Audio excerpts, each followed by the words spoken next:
Christopher Ole Sendeka afunguka makuu kuhusu Humphrey Polepole na kuibua siri hii. Hujambo na karibu. Leo tunakuletea tukio lilotikisa siasa za Manyara, ambako mwanasiasa mkongwe na aliyekuwa mbunge wa Simanjiro Christopher Ole Sendeka ametoa kauli kali wakati wa mkutano wa kampeni za ubunge katika jimbo la Mbulu mjini. Katika mkutano huo uliovutia hisia mbalimbali za wananchi na wadau wa siasa, Ole Sendeka aliwataka wakazi wa Mbulu mjini kufanya maamuzi sahihi kwenye uchaguzi ujao, akisisitiza kuwa kura zao zina thamani kubwa na haziwezi kupotezwa kwa kuchagua wagombea wasio na uwezo.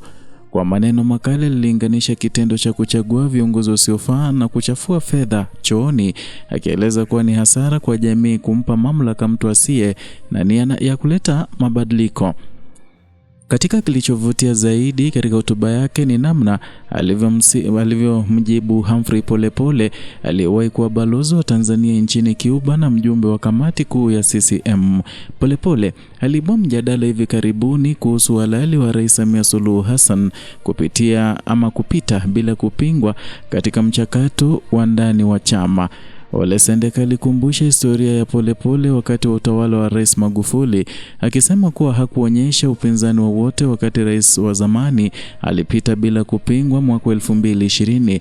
Kwa Ole Sendeka, hatua ya Polepole kuibua hoja hiyo sasa ni kielelezo cha msimamo sio dhabiti, na alisisitiza kuwa kama Polepole aliona tatizo, angeweza kuchukua fomu ya kugombea na kushindana badala ya kulalamika nje ya mchakato. Kauli hii imeongeza joto la kisiasa kuelekea uchaguzi mkuu ujao, hasa kutokana na nafasi ya Ole Sendeka kama kiongozi mkongwe mwenye ushawishi mkubwa katika mkoa wa Manyara. Aliendelea kuhimiza kuwa uchaguzi huu unapaswa kuleta viongozi wanaojali maslahi ya wananchi na si wale wanaotafuta vyeo kwa manufaa binafsi. Wachambuzi wa siasa wanasema kauli ya Ole Sendeka huenda ikachochea mijadala zaidi kuhusu mustakabali wa siasa za ndani ya chama na hatma ya wagombea wa upinzani na wale wa chama tawala. Wakazi wa Mbulu mjini sasa wanasubiri kuona kama ujumbe wake utabadilisha mwelekeo wa kampeni na kufanya wagombea kujikita zaidi katika sera na mipango ya maendeleo badala ya malumbano ya kisiasa.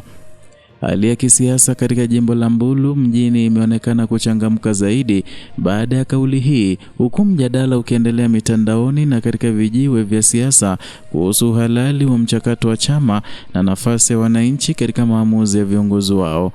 Hapa Kenyascope tutaendelea kufuatilia kampeni hizi na kuangazia matukio makubwa yanayoweza kuathiri siasa za mkoa wa Manyara na taifa kwa ujumla.